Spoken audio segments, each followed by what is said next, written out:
नमस्कार, सन्मान महाराष्ट्रमध्ये आपले स्वागत. मी सहसंपादक अभिजित आपटे. बिग बॉसच्या घरामध्ये नुकतंच सूरज चव्हाण हा विजयी झालेला आहे आणि त्याच्या विजयामुळे अनेक ग्रामीण भागातल्या तरुणांच्या आशा उंचावलेल्या आहेत आणि रितेश देशमुख हे बिग बॉसचे होस्ट यांनी दाखवून दिलेले आहे, सिद्ध केलेलं आहे की बिग बॉसच्या घरात सगळं मॅनेज नसतं, सगळं काही ठरलेलं नसतं, हे दाखवून दिलेलं आहे. आणि एक सामान्य घरातला, ग्रामीण भागातला, गरीब घरातला मुलगा सुद्धा या मंचावर येऊन विजयी होऊ शकतो आणि मोठी स्वप्न बघू शकतो.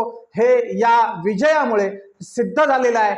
पहा आपण त्याची जी काही मागचे कशा पद्धतीने त्यांनी परफॉर्मन्स दिलेले आहेत आणि त्याचबरोबर त्याच्या विजयाचे आनंदाचे क्षण आम्ही तुम्हाला दाखवणार आहोत. काय सांगू आई तुला, पाहुणे लावले बी लय खवा त्यातून मितले तर लय नाव ठेवते.